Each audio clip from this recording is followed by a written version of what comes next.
Welcome to Soundtrack Your Life, a podcast about soundtracks, music, and movies. Each episode features a guest and focuses on a specific soundtrack and the personal stories connected to it. Now here's your host, Ryan Pack. I was floored that neither Netflix nor Hulu, at least in the US, have it like on their regular like subscription plan thing or whatever. Like for Hulu, you have to like have Hulu Live. It Or used to be on rent it from, like, Netflix. Amazon Oh, it's Prime. on Netflix. It's on Netflix up here.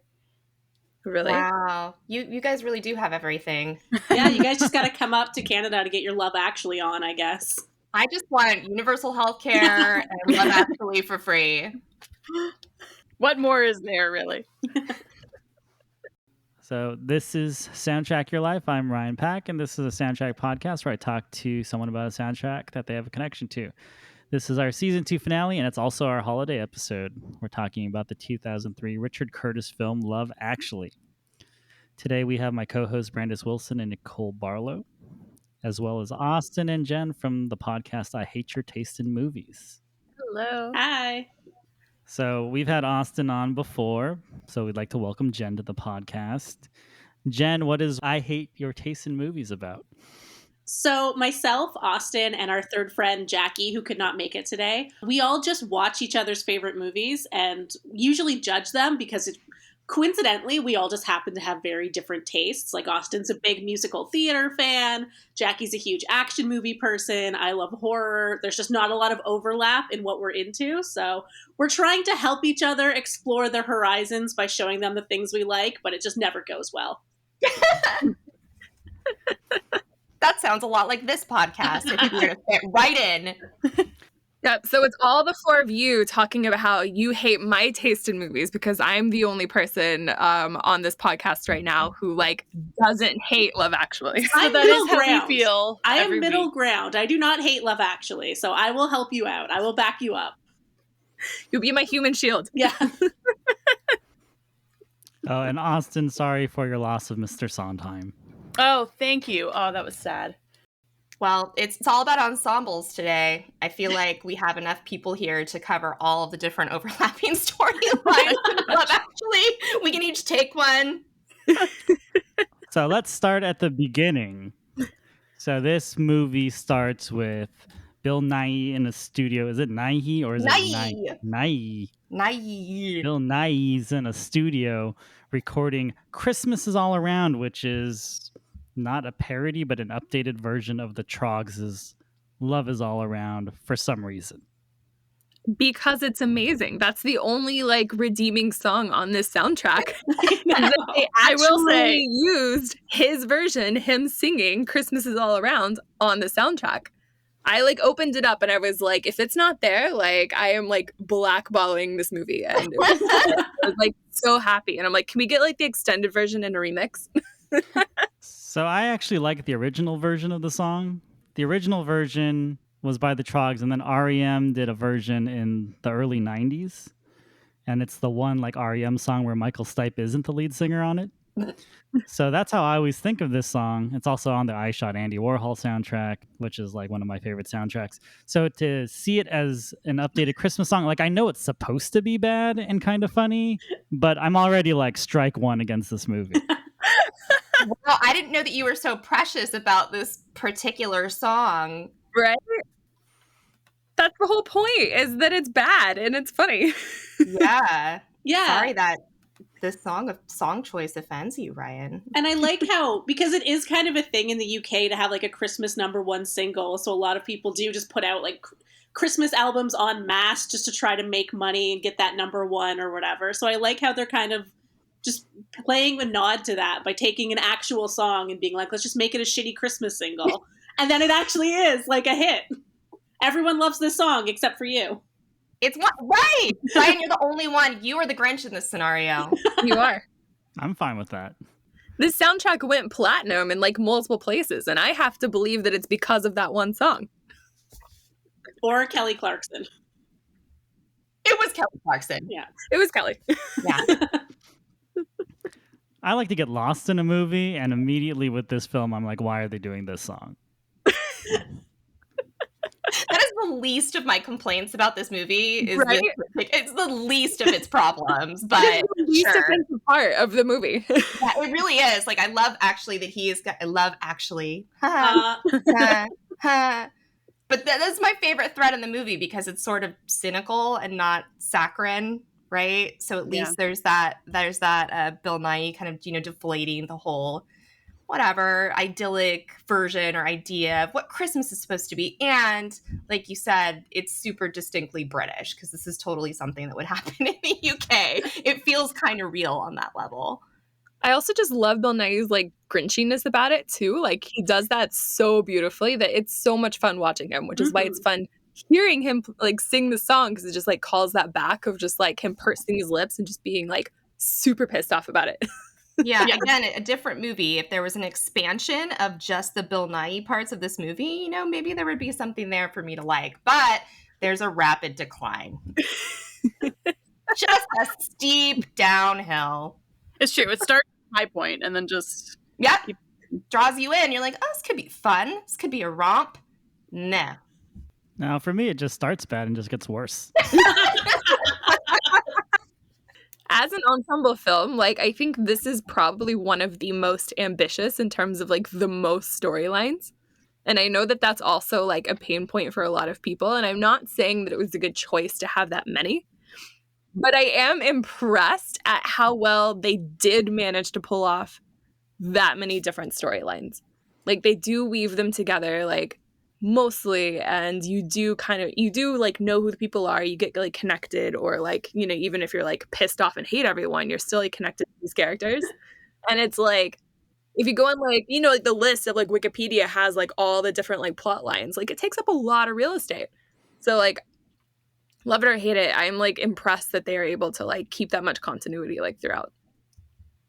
And it launched a bunch of other terrible knockoffs like Valentine's Day and New Year's God, Eve. yeah. So true, Ryan. It did kind of like start its own like subgenre. So there's also hate for that. It's the Garden State corollary.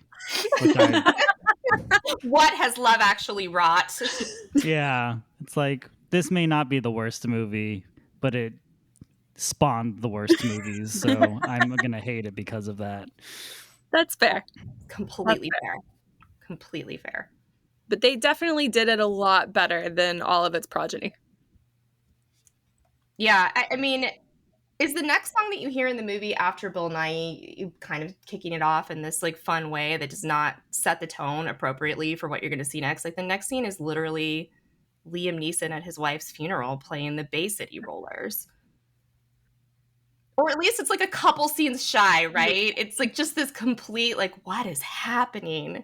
It's a huge juxtaposition for sure, because it's like very much like, but I feel like that's the whole film, right? Because it's like these moments of like you're trying to be very like Christmassy and like cheerful and whatever, but you have like all of these like realities of like dragging you down of like the idealized version of a holiday and also the idealized version of like relationships. Like me personally, I know no one else agrees, but I think that's why like this movie works, is because it is sort of showing the reality of like all these idealized things. I think you're giving this movie a lot of credit. I think you're giving it a lot of credit. And I think it's true for some of the male characters in the movie are definitely like, I'm wrestling with my emotions.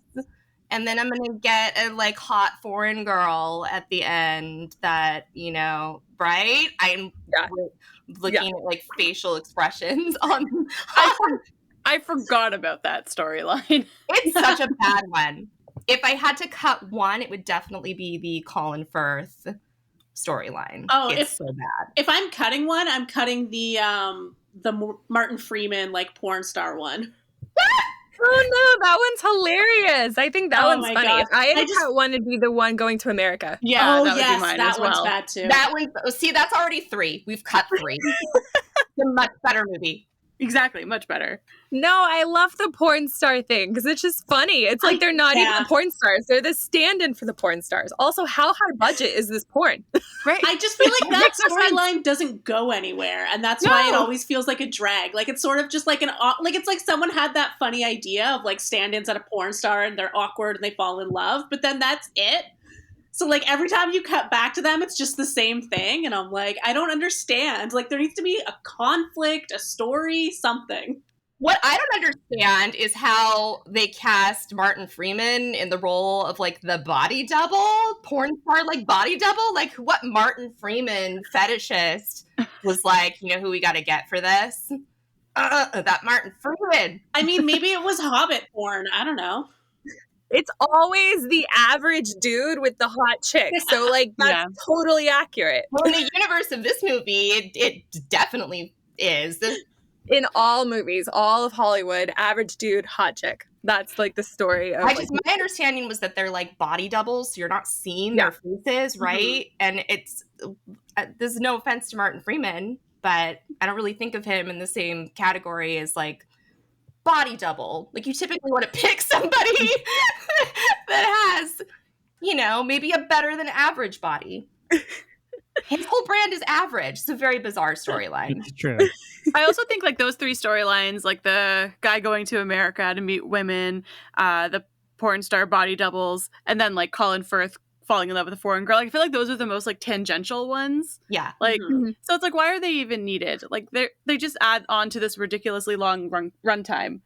Counterpoint. The Colin Firth one needs to stay because when he shows up at the house on Christmas Eve and then is like, actually, I'm going to leave, and the kids get upset and go, I hate Uncle Jamie, is like the best part of the movie. I hate you, Uncle Jamie. We can't cut her. She's an icon. No. Yeah, you can't cut that part because of that. And then like the just in cases is like one of the most iconic lines of like all time that like everyone knows where that comes from. Not saying that it's a good thing because definitely he does not deserve this woman, but it is one of the few like storylines that ends happily. So you also have to have it in there for it to like, I mean, ends happily. I'm using quotation marks for people who are listening, but you have to have that in there to like balance it out, right? And I think that's why they also have that like porn star like tangential storyline, is because everyone else is so bold and loud and they're like the shy people who have this like very quiet love story that's unfolding, and those are meant to be balanced. Again, not saying it works, for better for worse. We all agree that all of the women in this movie deserve way better than these asshole guys. Much better. So much better. But they're supposedly, those two storylines are like the two happy endings, right? Happy endings. Happy endings with quotation marks. I know.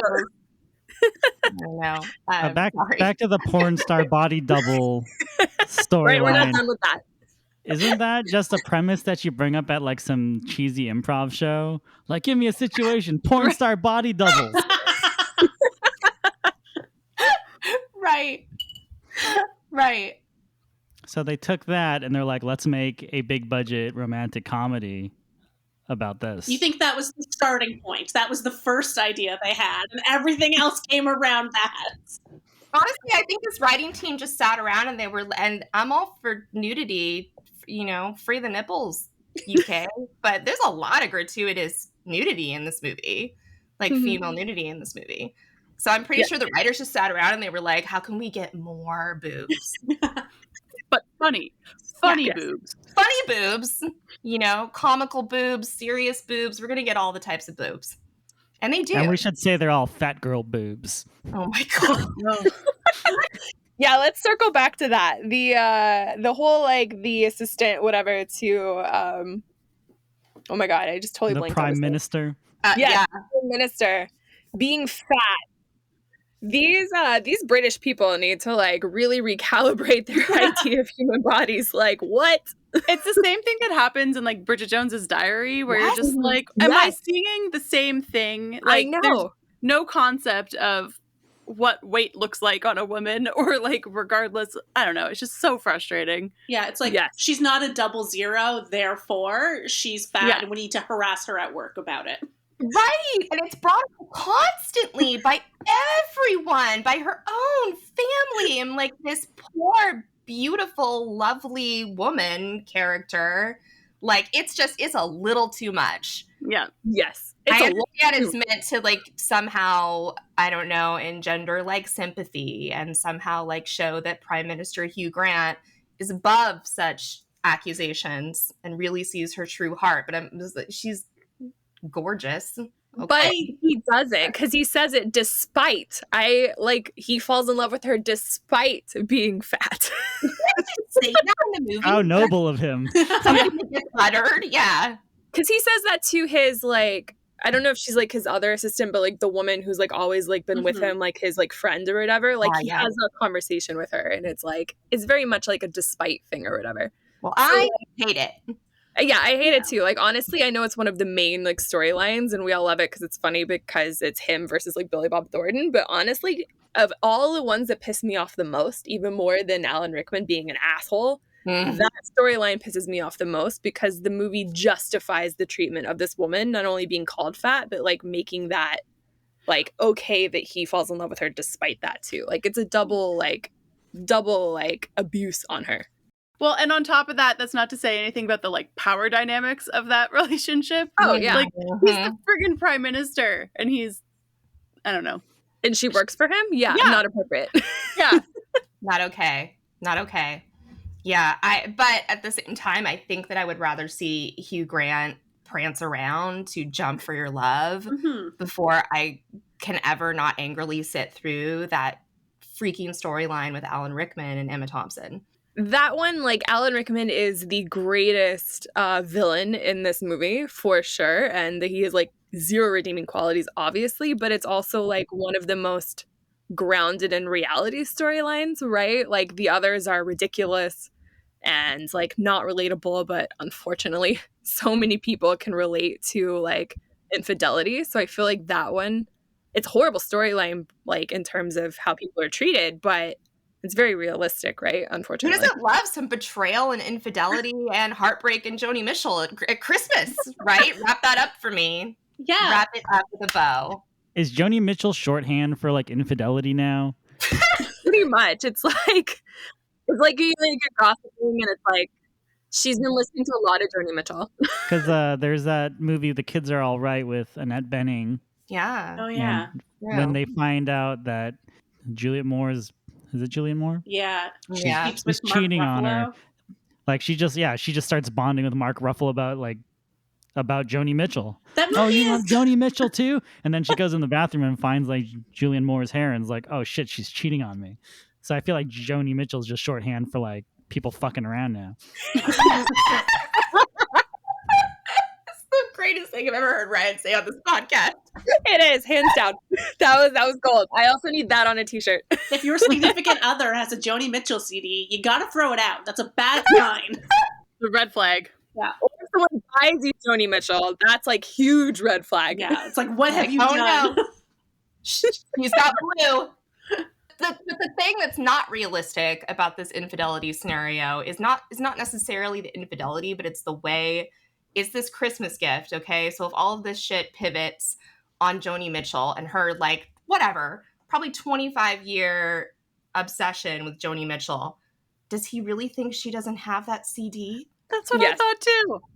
People, like, does she not have this? She's listening to Joni Mitchell when they have a conversation about it. These two people have been married for, I'm just going to assume, decades. Maybe that's wrong. Maybe that's a false assumption. But they've been together for a minute. They have kids. Mm-hmm. They're mature. Does he think she just discovered Joni Mitchell? No, they have a whole full-blown conversation about how this is what taught her to, like, be emotional. And it's all about, like, her emotional education. And has this love affair with Joni Mitchell. And then he gets her one CD. It's not even a box set. It's not even some deep cuts. In my, like, head to, like, hand wave like that, I was treating it as, like, it was, like, a new, like, sort of, like, remastering or, like, new, like, special edition or some sort of, like, thing that she wouldn't have. And so he was at least trying to be, like, thoughtful of, like, I'm aware that you have this full collection, so I'm going to get you this other thing. Obviously, I'm not saying that's redeeming quality on his part, but the fact that she would already have every single other, like, version or whatever, she'd have already had it. Brandis, I watched this today. I paused it today to try to see if there's any kind of like, oh, is it like a remaster? Is it an extended edition? Yeah. None of that is present. None of that. Alternate theory, she has it all on vinyl and he got her the CD so she could play it in the car. Even more insulting. Might be worse. It's a solid alternate theory, and I thought about that too. Like, okay, well, maybe she had it back in the day, but that it's playing when they're talking about it because there are like 2 Joni Mitchell songs in this movie, right? Yeah. So they have the conversation about it. It's playing in the background, and then flash forward, and he's getting her this CD. Like, CDs don't exist. It's 2003, people. CDs are not a new thing. They're not a newfangled invention. She doesn't have it on Laserdisc only. I can't get over it. It's the one part of this movie that I truly can't get over, both because that situation is so frustrating and awful, and Emma Thompson is just like a queen. She's a queen. How could you? And also, it makes no sense. Yeah, maybe it just is as simple as he's a shitty husband all around. He doesn't even know what CDs she owns. But I do like, as much as it's frustrating, I think that's my favorite storyline, just because Emma Thompson is so good and so heartbreaking. Like, I love her. When she's like crying, listening to Joni Mitchell, then like pulls herself together to go back in. I'm like, that is acting. Yes. Yeah. Also, it's Alan Rickman too. Like, he may be the worst husband ever and the biggest asshole, but it's still Alan Rickman. So, like, can't cut him from the film either. Well, just so that we're clear, though, Alan Rickman truly is our greatest Christmas villain, because I think between this and Die Hard, we have to establish him as like the villain of Christmas. Shift over Grinch. It's Alan Rickman. He's the worst. He's the worst. He's super sad, but Alan Rickman hates Christmas. Alan Rickman is here to ruin your Christmas. Yes. Maybe he loves Christmas, but he just loves to ruin your Christmas. Exactly. Exactly. I'm also annoyed at how ugly the gold necklace that he buys is. It's so ugly. Oh, I forgot. He's just a shitty lover in general. If we are still cutting things from the movie, we can cut Mr. Bean's cameo at the jewelry counter. I forgot about that. That was so random. Speaking of things that hate this movie, I think there's so many things to dislike. I think what it is, it's got to be some kind of like contractual thing. Like, did the BBC like partially pay for it? And there's something like grandfathered in that says you have to have Mr. Bean in at least 5 minutes of your movie, or it won't get produced. Oh my God. yeah, maybe he's like a cultural liaison from like the United Nations for the UK. What annoyed me about the cameo is it's not so much that it is Mr. Bean. That's fine. He's allowed to have other acting jobs because they're clearly going for the like, oh, it's so funny. It's a little Mr. Bean bit. And it's like, no, we don't need that. We don't need that in this movie. And there's like tense music because he's like waiting. He doesn't want to get caught. And it's like, really? We're in like a physical comedy gag now? Yeah, let's have another tonal shift here. Yeah. An abrupt one. This movie is 2 hours and 15 minutes long. It's ridiculous. Very long. Well, there's longer than a Marvel movie. Right. It is long. It is a saga, and it doesn't need to be as long as it is. There's so many things that you could trim from this. I think we've already cut like 75% on we're not even like halfway done with this call. I know. I really have a theory that it endures because people like to have shit on in the background when they're wrapping presents. And you can kind of have it on in like an ambient way and not really pay attention to the parts that you don't like. And I will say that's how I watched it this morning. I was like, oh, I really should rewatch this to refresh my memory. But I was like doing errands, doing chores around the house. Same. I fast forwarded through a lot of things, Mr. Bean included. I feel like when you're watching things ambiently, you want them to be like funny. This is not a funny movie. It's not a happy movie. It's actually like a very depressing movie. Do people watch depressing things ambiently?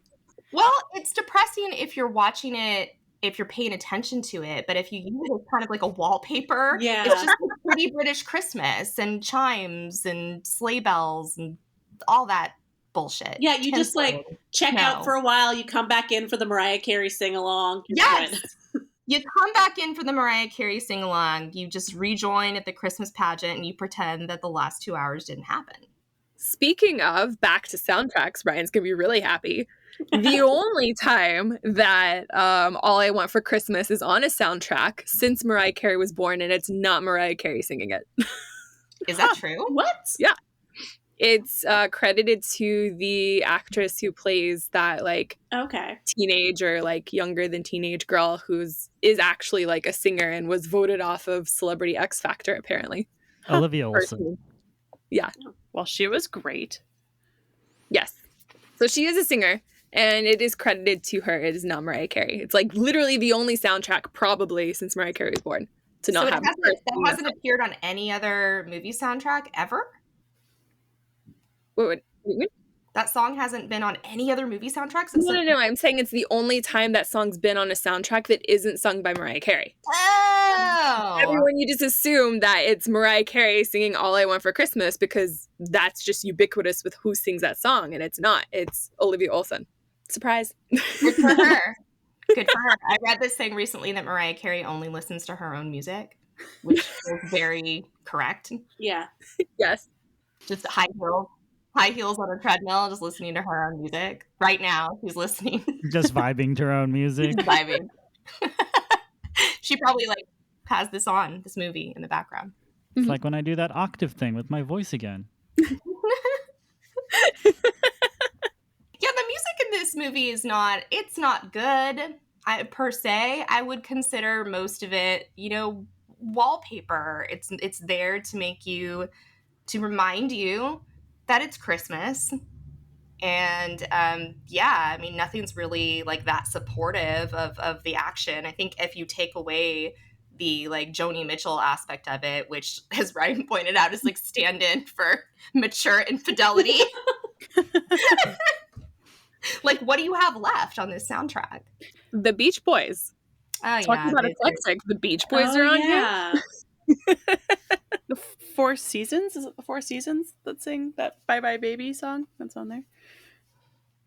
You've got some Dido, some Nora Jones. Oh, the Dido scene. I think one of the most hilarious scenes in this movie is like, so the dude that's in love with Keira Knightley that has this like unrequited crush on Keira Knightley. Oh, God, ridiculous. Yeah. That storyline's ridiculous. But my favorite thing is when he shows her the video that he doesn't want her to see because it's a wedding video of like nothing but close-ups of her face. It's not creepy at all. Not weird. She leaves and he like runs out into the street, his arms flailing, like, oh God, and he's pushing people out of the way to Dido. And it's just like this very early 2000s like Dido moment. Like we were that saturated in Dido that felt like a good choice. Yeah, whatever happened to Dido, guys? Such a great question. She was huge. Yeah, and where is she? Is she okay? Like, anyone checked on Dido? Can somebody Google, is Dido okay? Ryan's doing it now. Yeah. I'm like, talk amongst yourselves while somebody Googles where Dido is currently. Yeah, she's still making albums. Okay. 2018. I mean, good for her. Maybe Love Actually happened to her. Maybe everyone was like so pissed about that moment that it ruined her career. I think it's like Nora Jones, where she's just kind of on the periphery of culture now, but she probably made enough money on those first couple records where it doesn't really matter. Mm-hmm. Yeah, good point. Just sit on those residuals, Dido. I have to say, before I saw this movie, because I only saw this movie for the first time last year, but I like knew that it hadn't aged well. And I think the only storyline that I really knew well, or knew that for sure that was in the movie, was that Andrew Lincoln Keira Knightley storyline. Mm-hmm. And I remember like before I watched it last year for the first time, I was assuming that was like the worst of the storylines, because I was like, oh, I know this hasn't aged well at all.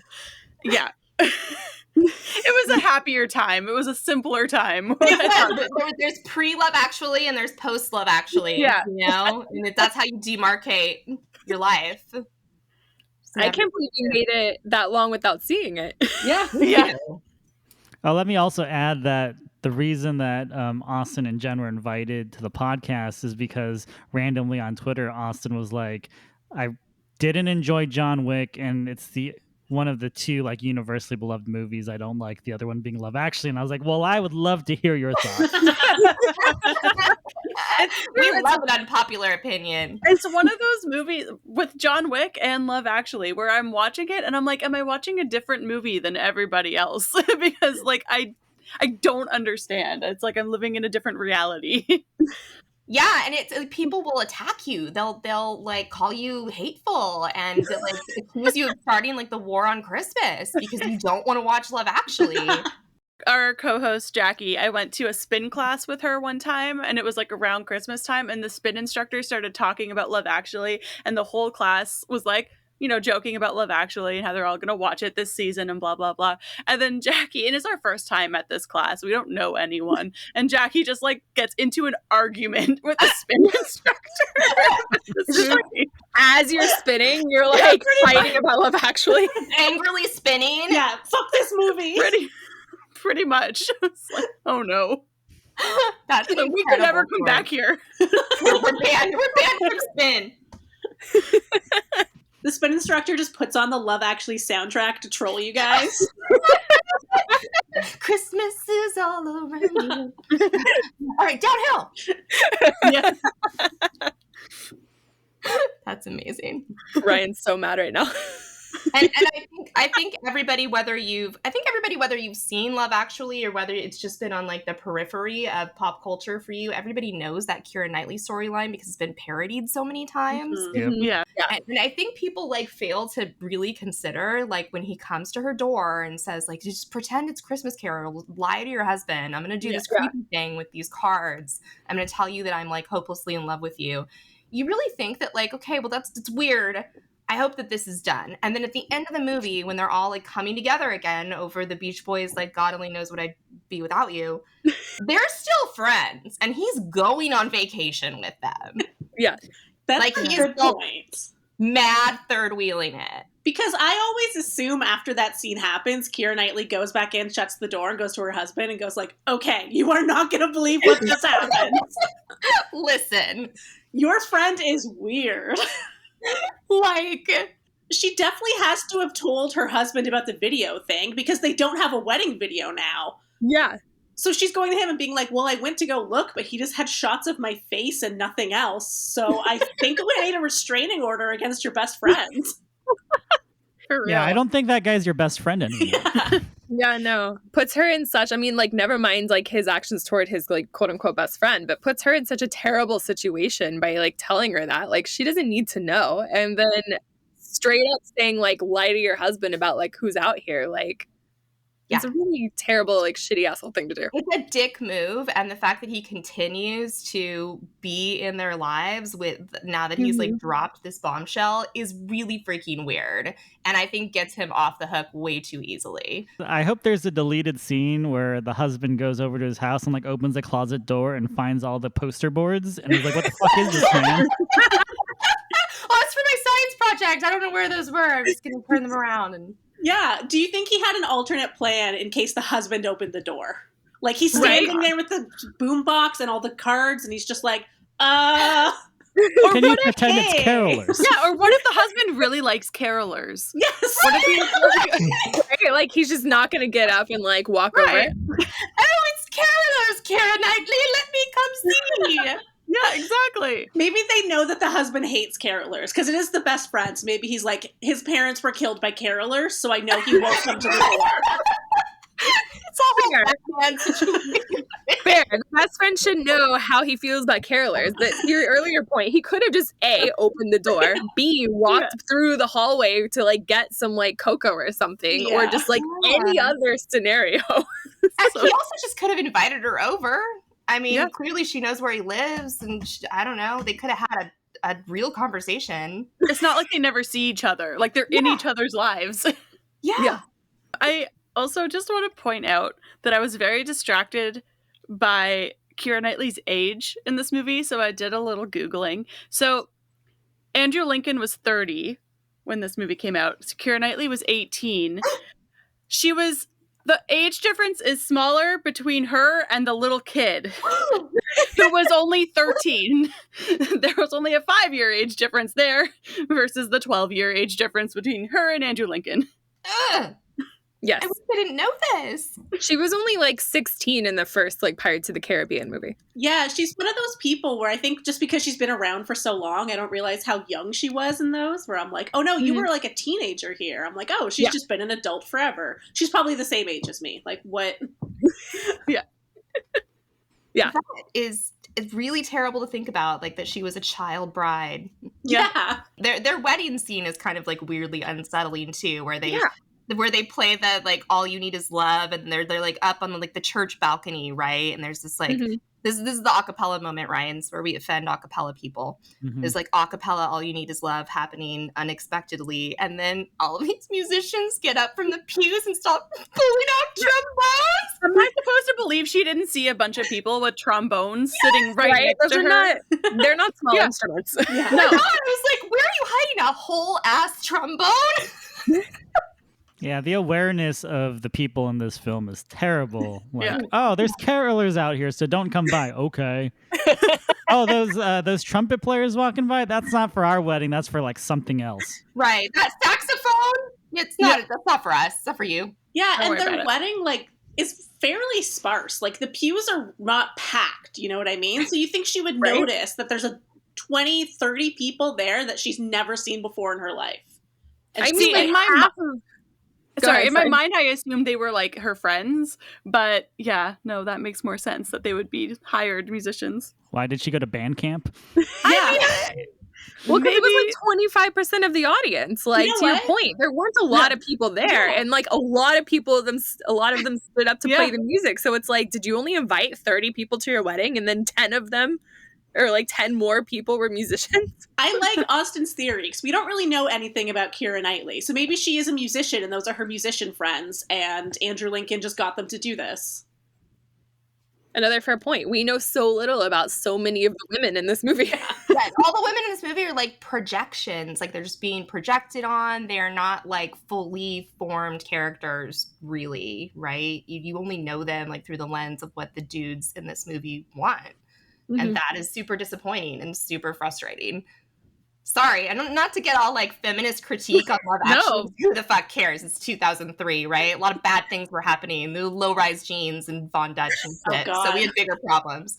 But it's very frustrating to see that you don't get like fully realized female characters in this movie. It just does not pass the test. And I want it to be better and be more, because you can see that there are some storylines that could have been more. And like you said, Emma Thompson sells the crap out of this. She is so much better than this movie, but they don't really let her be better than this movie, because once again, at the end, at that damn airport, they are still together. I'm fine. No, you're not, Emma Thompson. You're not.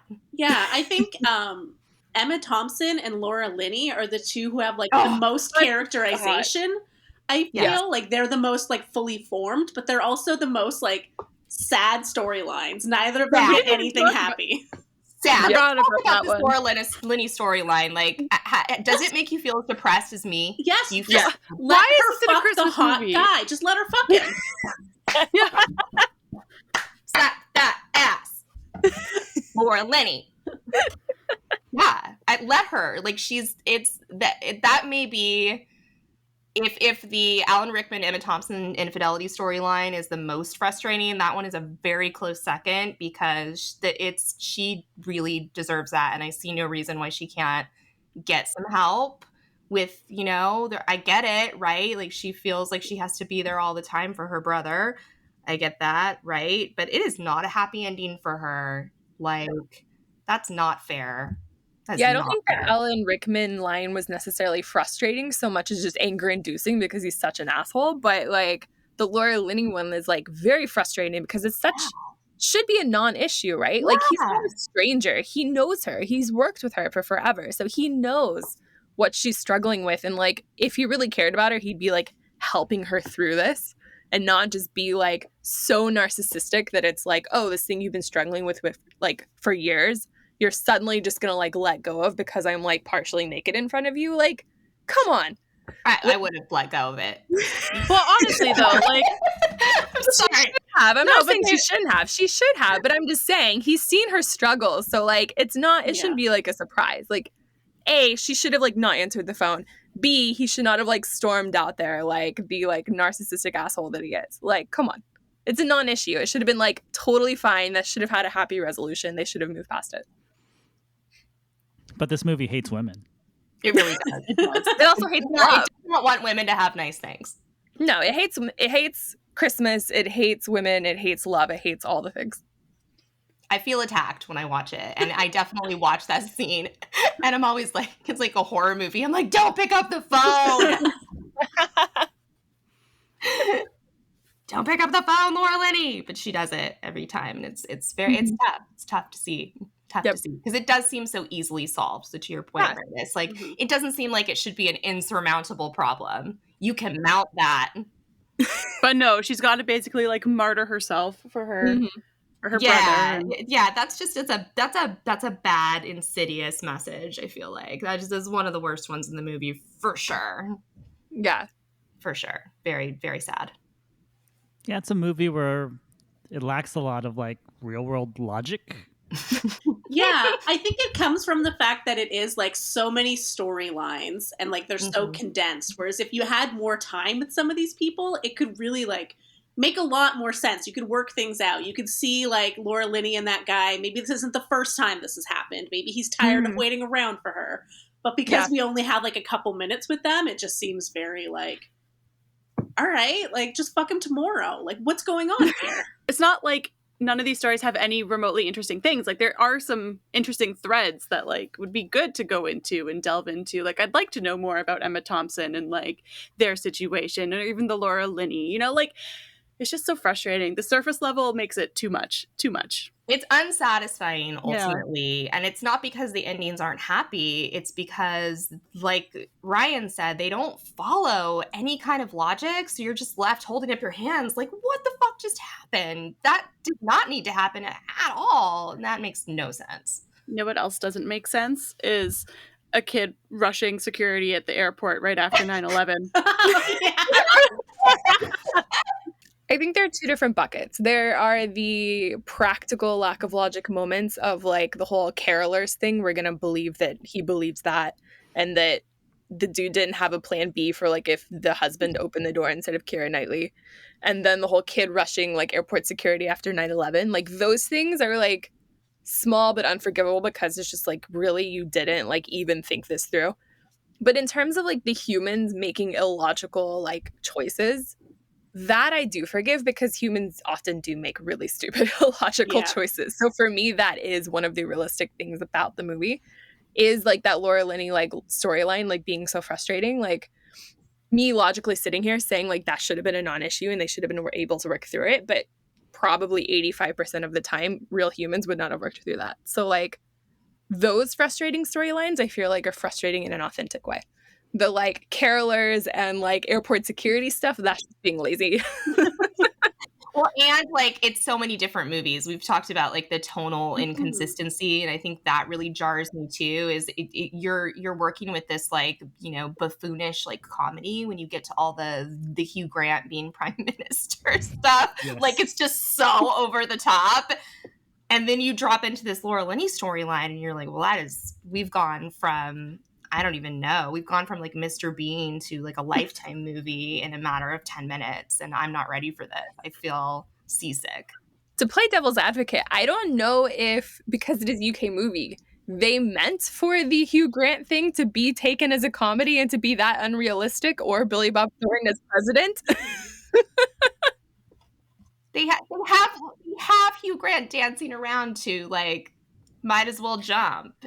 I don't know. He's like a British darling, and the director has like pretty much exclusively worked with Hugh Grant. So I don't know that that was meant as comedy. And I think, as we said before, Billy Bob Thornton, we are all American Billy Bob Thornton. So like that was just meant very seriously. That was an American portrayal of our president.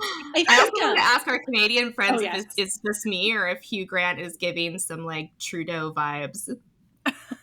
I don't know. I don't know about Trudeau vibes, but I do think that scene is definitely like almost like British wish fulfillment, because they're sort of like, what if we had a really handsome, charming prime minister who stood up to the Americans that are dragging us into Tony the Blair Iraq is War definitely and not stuff that. like that. Yeah. Yeah, exactly. So it is Boris Johnson. like, I don't think it's meant to be realistic, but I do think it's them just being like, oh my God, what if we had this amazing superhero prime minister right now? I would love that. So I don't So I don't know if it's meant to be a joke, but it's also not meant to be serious. You know what I mean? Wish fulfillment is the word, because that's what I get out of it too. It's very much like, what if the Revolutionary War went our way? Yeah. I will say the Hugh Grant stuff frustrates me because I think of all of them, like I dislike that storyline the most just because I'm so mad at the way they treat Natalie. Yeah. But then I get frustrated at myself because Hugh Grant does something and I'm like, God damn it, Hugh Grant, why are you so charming? And like he wins me over and then I hate myself for it. Yep. That's what it is. It's the Emma Thompson principle, right? Yeah. Where there's some actors that are so like full of charm and you like them so much that it overcomes like all of the really bad storytelling. Like really elevates the material because they're likable. I don't know. Like, back to this movie though, like I don't know what the contribution here is to like the soundtracks, you know? Like is the contribution really just because I don't think like somebody said you wouldn't listen to this as a standalone soundtrack, right? Nobody's putting this on, I hope. No, Playing absolutely it not. on repeat every day. I can't believe it. Right? Like who Spotify Wrapped has like as their top thing the Love Actually soundtrack. I don't want to meet that person. It's not even all like Christmas songs. So it's not like you could be like, oh, I don't want to listen to like traditional Christmas songs during Christmas. I'm going to listen to these like weird ass like Love Actually ones. It's not even I'm that. gonna listen to It's mostly- Dido. Right. Yeah, and this also it's a very bad time capsule of this like early 2000s. Like it's got Justin Timberlake on it. Smooth by Santana is on the soundtrack, you guys. The Calling. Yeah. That one, I was like, I forgot about them. Yeah. That's right. That was a song. I mean, that's egregious. I don't think that we want to revisit that period of time on like a musical level. I almost wish it had more aggressive and more Christmas forward music so that I didn't have to listen to like 2000s Justin Timberlake. Yeah, and like Maroon 5. It also bothered me that there's like a surprising amount of diegetic music in this. So like they are listening to music in the movie a fair amount. And like there was one point at when was it? I wrote a note. At the art show when Laura Linney and the hot guy from work go for a dance and it's like is that the Justin Timberlake song? I forget what's playing at that point. Yeah, at the party. Yeah, but then it stops midway through the song and goes to a slow song. And I'm like, that's not how that works. Like, they're not gonna change the song in the middle of the song. The DJ saw them and was like, this is their moment. Yeah. I'm going to make this romantic storyline happen. And they switched it right then. Even the DJ was pissed that they weren't doing it. Someone at the beginning of the party slipped the DJ $5, was like, if you see them on the dance floor, you've got to get a slow song. Stop whatever you're doing. That's the lack of logic in the film that bugs me. Yeah. It's not the lack of logic. It's just the laziness. Like, it wasn't Well, same thing. Like, it could have been at the end of the song, right? Like, they could have still done that joke. Yeah. Absolutely. Yeah.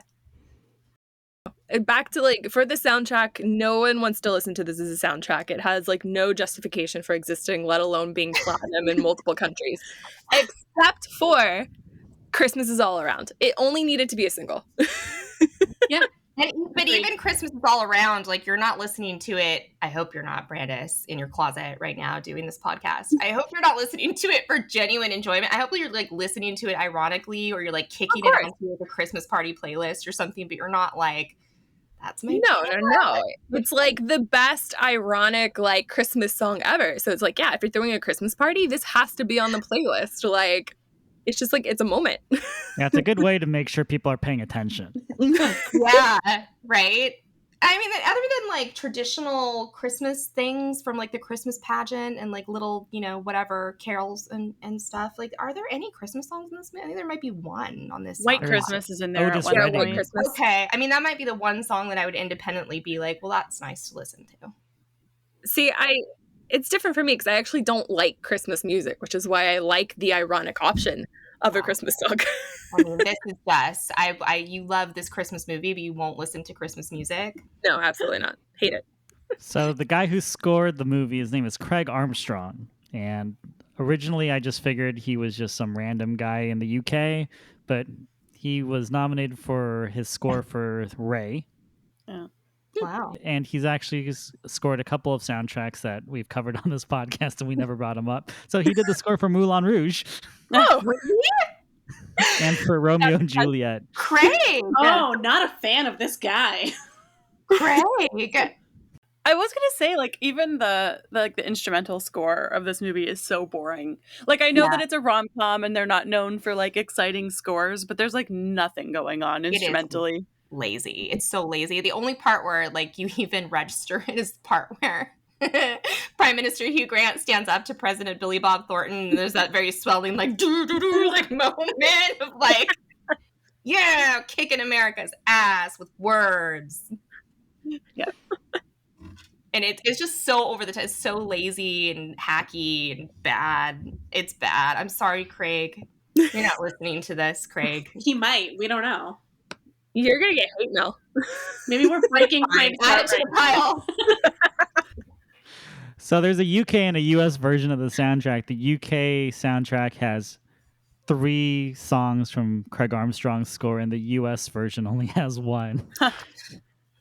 So they really just kind of watered things down for us in the States and I guess Canada as well. But I'm glad we don't have Jump by Girls Around on our soundtrack. Not that I That's would the listen to one. the soundtrack anyways, but The one that's missing. I was like, because there are 20 on the UK and 17 on ours, but I knew that only 2 of the Craig Armstrongs were missing, and I was trying to figure out what was like that other one. it's Jump by Girls Aloud. That's what it is. You know, this really begs the question, though, if there's an alternate soundtrack that got released in the UK, like, what's the level of popularity of this movie in the UK? Do they find it equally charming as people in, like, the States, for example? Or are we just like, British people, their scones, their teas? Like, is it popular there, too? Is it also considered sort of a Christmas favorite? That's a good question. Yeah. Let's ask Dido. I'm going to Google it while I'm Googling Dido, okay. It actually did better in the UK than it did in the States. Yeah, but I think that's also because it's such like an all-star cast like of UK actors. So there was probably like you said in America, Hugh Grant was probably the big draw of who everyone knew. Yeah. But for them, they would have been like, I know everyone in this movie. They're all fantastic. That is a super great point. They did kind of gear it towards a more British public with the actors that they chose, with like that league of British actors. They did very well at the BAFTAs. Did they I'm really? Yeah. Yeah, of course. It's the BAFTAs. It's a serious film. Bill Nighy won for Best Actor in a Supporting Role. Did he actually? Is that true? That is amazing. BAFTA for this movie? Fuck yes. I'm so excited about that. Yeah, he did a great job. Yeah, like he's seriously, delightful in this. He earned that But- BAFTA. yeah. But like a BAFTA? Like what else came out that year? Clearly not much. Nothing? I don't know. Like Emma Thompson thoroughly was enjoyed it. nominated, but Bill Nighy won. That's All right. I can't verify this from 8 days ago, but I did Google it, and there's a headline that I found that says, data reveals that Love Actually is the UK's favorite Christmas movie, and because favorite is spelled with a U, Oh, it's I know that accurate. it's accurate. which is the correct way to spell Yeah. favorite, but Yeah, okay. right. Right. favorite. Yeah. I mean, that's how I know, though, that this is legit, and this is not written, by somebody from America. Nicole's Billy Bob Thornton is showing. I know. I am Billy Bob Thornton in this scenario. There it is, guys. I don't know if you can see it. I also made a note at one point that I thought the best part of this movie is where the scene from Titanic plays and that the score is My Heart Will Go On. I was like, oh, this 2 seconds, that's the best part of this movie because it's another movie. Although twice you guys have referred to this as a romantic comedy, and I don't think that it's deserving of like that or is that genre at all. Like, I would never classify this as a rom-com. What is it, Brandis? I think it's a drama. I think it's a mess. I think it is a farce. I wish farce was like a genre, like on like Netflix or something like that. I know that we're not supposed to trust Wikipedia, but it says Love Actually is a 2003 Christmas-themed romantic comedy film. Oh, Wikibomb. That means nothing. So take it up with Wikipedia. He's going to go in tonight and edit it. That's it. Brandis is in there. Excuse me while I log in. This is not a rom-com. Like, not, nope. Mm-mm. Every review from 2003 about the movie calls it a romantic comedy. That's also lazy. The reviewers are as lazy as the people who made the movie. We're going to get so much hate mail. I can't believe. First of all, I just can't believe how hard Brandis is batting for this movie. I was not. I'm not even batting hard for this movie. At no point did I say that it was great. At no point did I say that it was my favorite. At no point did I say that I watch it all the time, because I actually don't. I have said it's not deserving of all of the hate that it gets. But do you watch it every year? Do you think about Christmas and you're like, you know what? It's time. Cue it up. I watch it maybe every fourth Christmas. What kind of Love Actually logic is that? Anytime there's an Olympics, she has to watch Love Actually every 4 years. I'm not saying it has to be watched every fourth Christmas. I'm saying it averages out to every fourth Christmas. What I do watch every Christmas is Home Alone. I mean, come on. Home Alone 1 and 2 are the quintessential best Christmas movies ever. You have to watch it. That's what I watch. And then if time permits, maybe I'll get around to Love Actually. Time permits. I've got better things to do than to watch movies at Christmas time. But I do make time for Home Alone 1 and 2. I'd like to edit that statement. I got better things to do than to watch Love Actually. That's not what I said. You do not have permission to censor or alter my words. I just love that every 4 years, like, yeah, right, coinciding with the Olympics. If there's also like a ski jump happening. With the Winter Olympics specifically. Yeah. Right. Of course. Yeah. Yeah. Curling. I want to watch curling and I want to watch Love Actually. That's what I want to do. Mm-hmm. Yep. It's just a ridiculous thing to say. What exactly during the Olympics is that trigger? Is it like when they light the torch? It's like, oh, it's Love Actually time. That's what I thought the torch lighting was for. I thought that was That's to signaling like time to watch Love Actually. Right. When a British person wins a medal. There we go. I wish the Beach Boys weren't on there because I really like that song. You know what that song is linked for me with though is because it used to be the theme song for that about Mormon. Big Love. Yes, Big Love. Yeah. So it used to be the theme song on Big Love, and so when it ends that way, I'm like, are we gonna get into like a Big Love scenario with Keira Knightley and her like two husbands?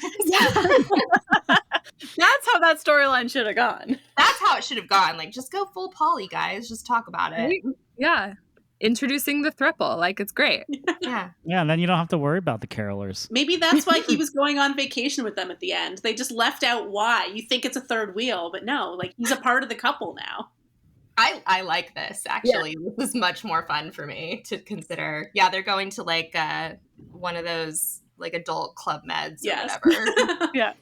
I didn't realize we were going to do Love Actually fan fiction on this podcast.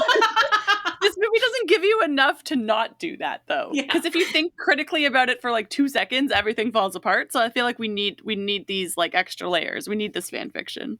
It's true. There's not enough there to say that wasn't what they were intending. Like, for all we know, that is what they were like saying, but they just didn't want to explicitly go out there and say it. I do have to say though, like, I'm shocked that there's no Love Actually 2. Love Actually are? Love Actually is? I think they did something for Red Nose Day like 5 years ago. Okay. But I didn't watch it. It's just in the notes. I did get served an ad.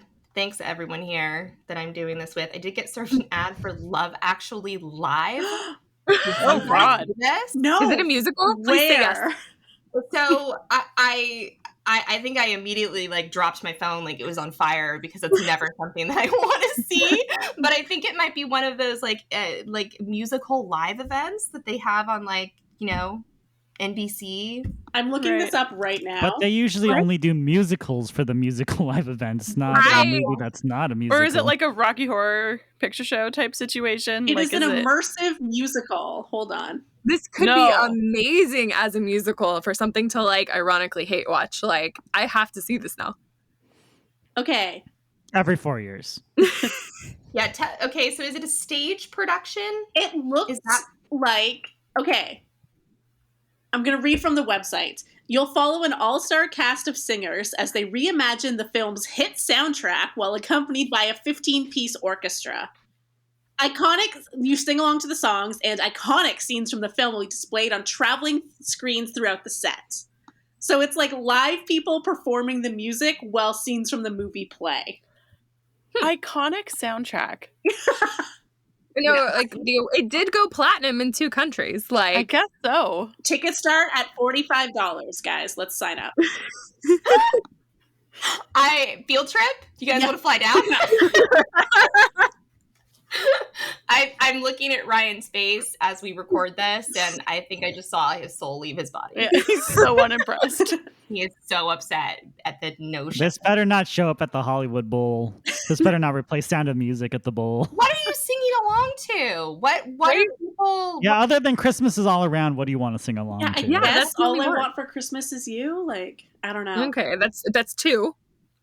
White got Christmas 2. 3. But I really genuinely think you guys need to go. You need to do a live show, record from the Love Actually Live, and just let us know how it is. I mean, how it is that some of us might not make it. I am 100% down to hate watch, and I love irony. Ryan, not so much. I'm calling out sick that day.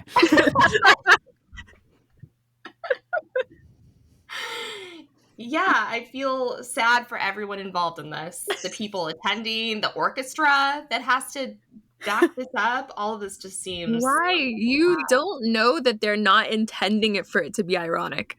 It could be a Spamalot thing. You don't know. Oh, man. It could be great.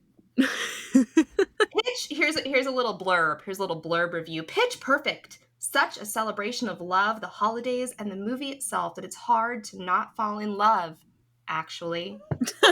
Entertainment Weekly. Wait, I thought you were talking about Pitch Perfect. I'm so confused. What?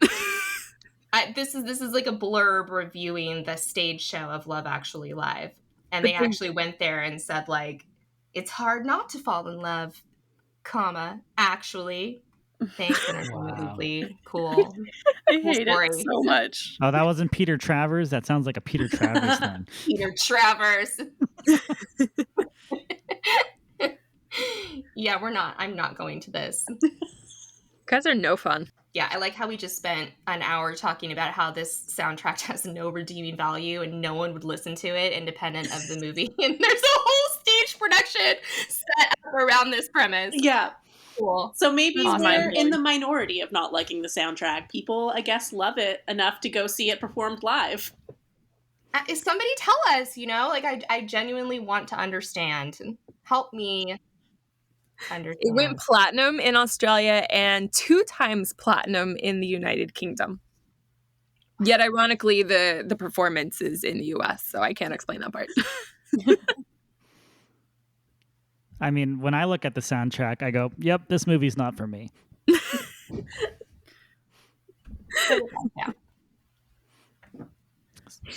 What if the movie was about someone who has really bad taste in music, though?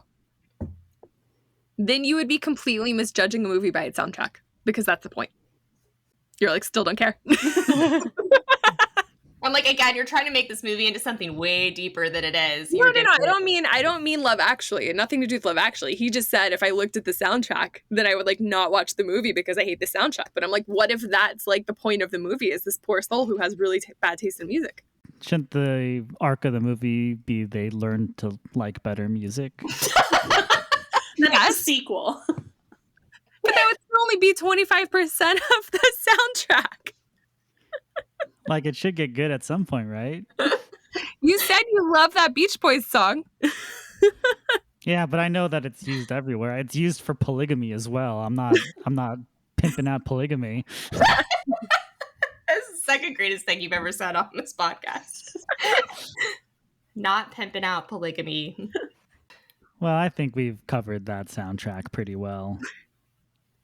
Except for the sequel to this episode where Brandis goes to the live taping. All by myself. I mean, for Love Actually, that's how it should be. Just like a bunch of people who are going to go by themselves who love the movie. Ouch. Wow. Harsh. So cruel. Are you alone this Christmas? Maybe suggest the Love Actually live stage show. So depressing. Sorry. That's equally depressing as the film. I think you're probably accurate on that. Thank you. I wasn't trying to be mean. I guess it just happened to be very You mean. just happened to say it right after you said that I was going to be going. Well, you're the only one brave enough to volunteer to go.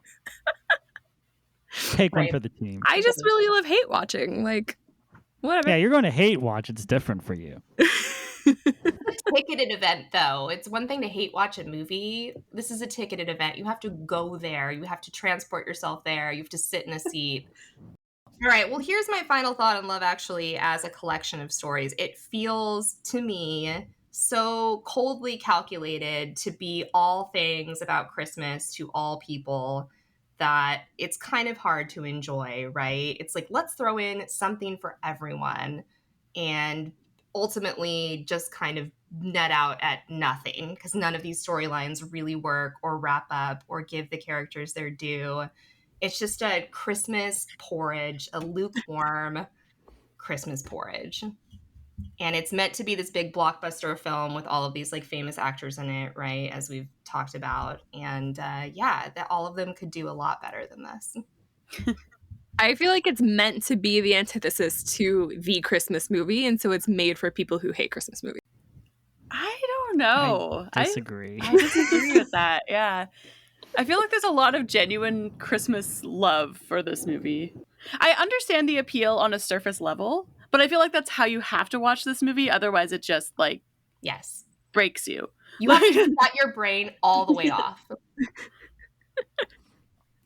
Nicole, before we did the podcast, you texted that your thesis is all women in the movie deserve better.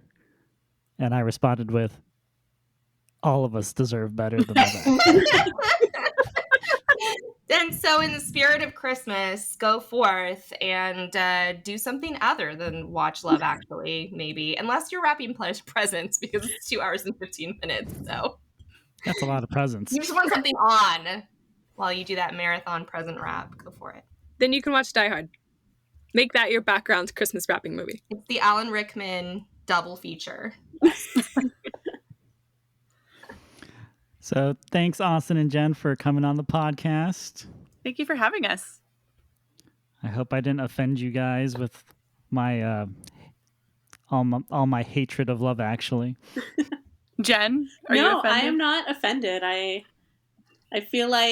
do feel like some people, you guys, may be a little too harsh on it. It's got flaws, but it's not the worst movie I've ever seen. So That's a golden bar for reviews. Not the worst movie I've ever seen. yeah. Maybe I'll start watching it every 4 years with the Olympics. I don't know. I hear it gets really good by year 12. I really hope this becomes a thing. I hope that I've like started something in pop culture. It's like a fine wine. Just needs some age. So I Hate Your Taste in Movies comes out every Tuesday. Yep. Yes. And you can support Austin, Jen, and Jackie through Buy Me a Coffee. Yes, we are over there. You can also support us through Buy Me a Coffee.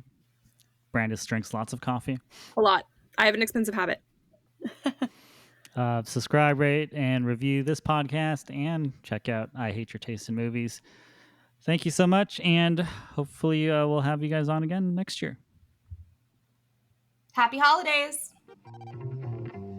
Thanks for joining us this week on Soundtrack Your Life. Make sure to visit our website, soundtrackyourlife.net, where you can subscribe to the show on Apple Podcasts or Spotify. While you're at it, if you found value in the show, we'd appreciate a rating. Or if you'd simply tell a friend about the show, that would help us out too.